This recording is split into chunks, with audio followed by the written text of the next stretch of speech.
welcome back to another episode of the FozBox. Thank you very much to all those who have subscribed since my last call.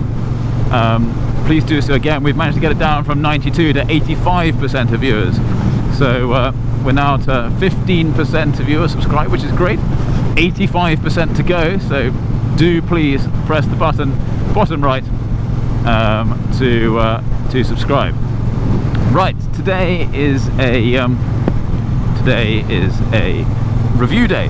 So I've had the Triumph Speedmaster here for about 500 miles, so it needs its first service, and we're going to start by having a little look around the bike. And I thought we would come here where we have a little bit more peace, a few dogs, etc. So that's the plan, and so I'll catch you again in a moment. We're just going to have a quick wander around the bike, highlighting a few areas of interest, and then we will go and try a couple of different roads to see how it handles and performs. So, starting at the front, the Triumph Speedmaster and the Triumph Bobber are very similar bikes.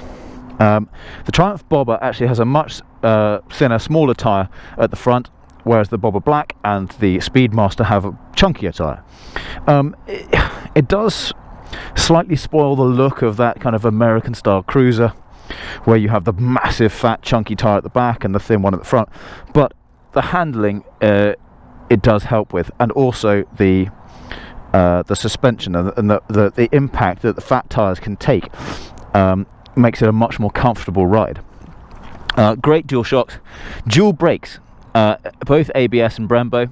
The Bobber, not the Bobber Black, but the straight Bobber, only has single discs. Bobber Black and Speedmaster have dual discs, which really make a difference. I mean, it's a heavy bike. It is a heavy bike. It's 250-260 kilograms, maybe a little bit more. You know, it's a quarter of a ton that you're trying to stop, and so dual discs is definitely a good idea when they made the Speedmaster compared to the Bobber. It's a day running light. I can demonstrate. So day running, which means it looks like that when you just want it to be on all the time, which it is. And some reviewers have said that you can't actually flash your light. That's not true. You've got the trigger under here as normal somewhere. Here we go. And when it's on day running, you can just flash it like that.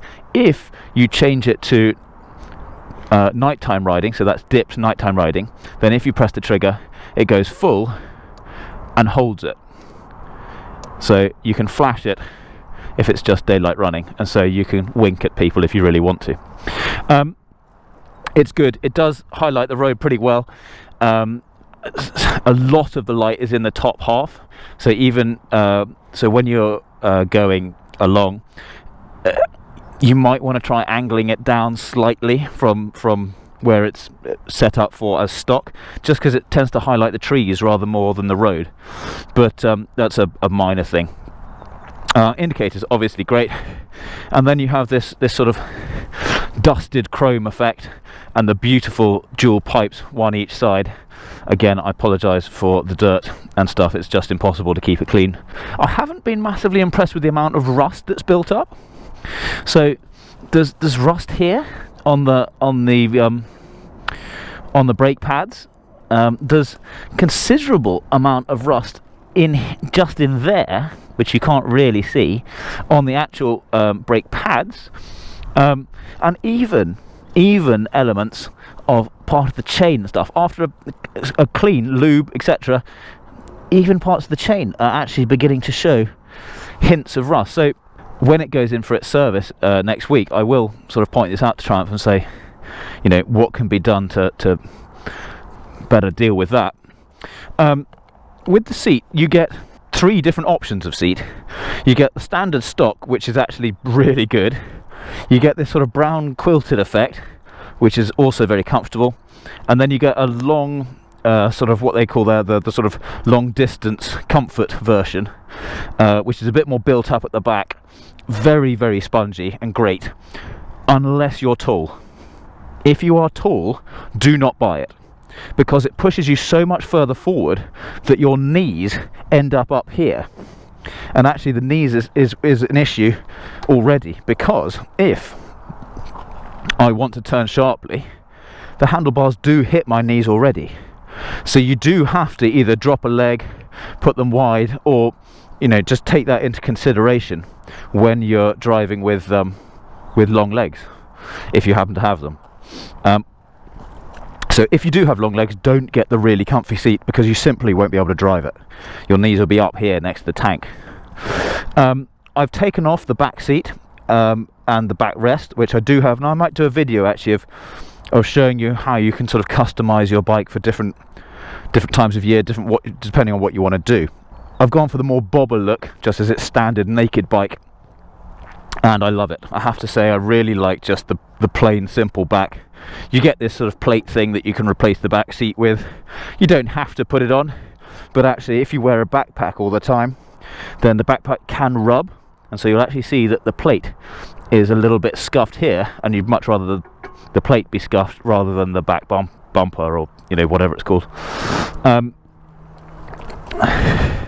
Otherwise, similar sort of chrome effects on this side of the bike. The horn I'm going to replace with my old horn from my Vulcan. It's one of those little tiny horns, and it doesn't suit the butch bike.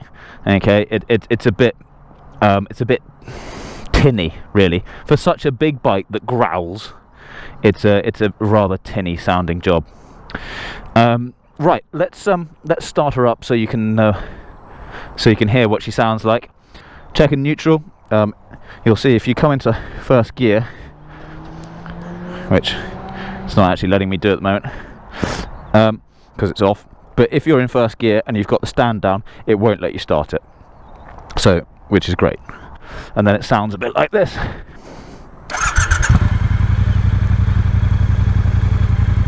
And a bit of rev. Enough to make the little towel up there go swinging. Let's try that again. See if we can blow the towel off the number plate. Not quite, but you get the idea. Right, let's go for a run. Okay, so this bike is interesting because it's a cruiser, obviously, and it's done in the very classical Triumph style, which is so popular at the moment, of the sort of the modern classic vibe going on. And you can ride it in two different ways, really. You can, as you might expect, ride it in a very sedate, cruisery way, and to aid you in this, you have things such as cruise control with that button there. You have a very sort of gentle top end to your throttle, and it's got sort of rain and road mode down here with the right thumb just there, and so you can sort of set up the feel of it to how you want. It's not got a massive fuel tank. It's only about 12 litres, and so you're not getting much more than, I mean, you can see that my fuel light's on at the moment. You don't get much more than 120 miles, really, unless you're doing kind of long motorway trips in the cruiserway, when it does do 60 miles to the gallon, as we'll try and sort of prove later on. What I would recommend to especially new riders of a Speedmaster is using the road and rain buttons, not just for when it's road and rain, but if you are in slow moving traffic, if you're filtering, if you're trying to be a little bit more delicate with your riding, then have it in rain mode. It really does make a bit of a difference. To do that, you press the button, and if I lean forward, you can see that it says road there on the bottom of the screen. God, that smells, that's putrid. So just down there it says road, so you can see what mode you're in, and if you press the button, you'll see it starts to flash road, rain, road, rain, road, rain. You have to select that by pressing in your clutch. You don't have to change gear at the same time. I did, I don't quite know why particularly, but if we pop down back into fourth, I can change back to road, so I press it again, flashing rain road, rain road, rain road. You just take the accelerator off, click in the clutch, and it goes to road. So it's a very easy sort of two-step process, but you've got to remember to press the clutch in, otherwise it's not going to change its setting, and it reduces some of the torque that we were talking about. So that high torque engine, it just evens it out a little bit, and so you can do the slower stuff, the more difficult stuff, really, the clutch control and the slow riding and all that kind of thing. It's easier with less torque, which is pretty obvious, really. It's a really nice bike to ride. The turning circle isn't great, I'll give you that, and it's worse when you've got your knees up around your chest if you're tall. Small people, this is a bike for you. It really is. The seat's low, your knees won't get in the way as much, you'll be able to turn the handlebars more. The handlebars are so comfortable in this beach bar style. You know, you're just sitting here with your arms resting on the thing. It's my elbows are bent at, I don't know, not quite 90 degrees, but a bit more open than that, say 120 degree sort of open angle, and you're just sitting there on a with your hands resting on the bars. It is so comfortable. Oh, it's raining and it's gross. I'm glad we got the rain mode on. Anyhow, we might have to not do the aggressive part of our trial today. We'll go and do the more sensible motorway sort of stuff, just to show you the two kind of riding styles that you can achieve. I need petrol as well, so try and hit two birds with one stone. How far have we got? 11 miles. That's rather close for comfort.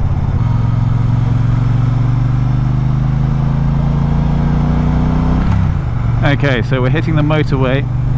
Apparently we've got 8 miles left in the tank, and I reckon it's a 10-mile journey to the petrol station, so things could get rather interesting. I really hope they don't, but let's keep it chill at well, let's use our cruiser driving. So let's go 60 miles an hour, cruise control on. So we're going to sit here at 58 miles an hour. Oh dear, 7 miles. This is not going well.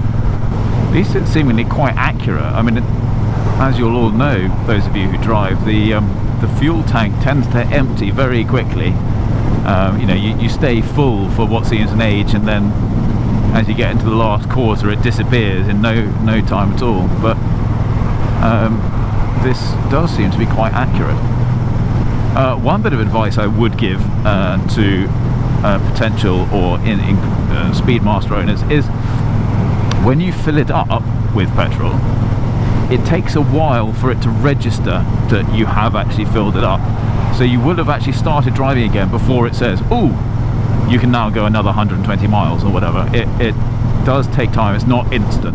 So don't be worried that it's broken or that you've got a fuel leak or something, because it will eventually work its way through and tell you. Oh dear, 6 miles. Oh dear, oh dear, oh dear.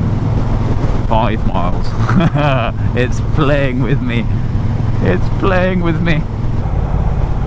Petrol. Should we try here? Let's go here first. It's not where I was intending at all, but since there is a petrol station and we've only got 4 miles left in the tank, wisdom would advise caution. Right, well, it said it was pretty much empty, so let's see how much we can actually get in. Okay, so there we are, and we have filled up by 10 litres. So maybe it's a 10 litre tank, or it had a couple of litres left over. I meant to say earlier, when we were having the walk around, and I'll just show you now, dual shocks at the front, but only a single. You can see it there, one single shock for the back. It is adjustable, but and you might think that on such a big bike, or such a heavy bike, one isn't really enough. You'll be surprised, actually, it is. In combination with the thick fat tyres, the ride is really smooth. Oh, you see, and you'll see, so I filled it up, still says 3 miles here. Okay, and you see the petrol thing on the left hasn't gone up yet. So just don't worry about it. It's not an issue. It's now up and it's working it. So 132. So it's taken a minute or two just to think about life. So do keep that in mind. It does come up eventually. It's not a massive issue, unlike the rain, which is a massive dip, and it does look rather heavier now. I think we'll have to call it. It's gonna. Oh yes, we are calling it. It's I think not a very pleasant looking afternoon. It was forecast to be gross. It does look gross. Those clouds are filthy. We are gonna call it a day there for video making.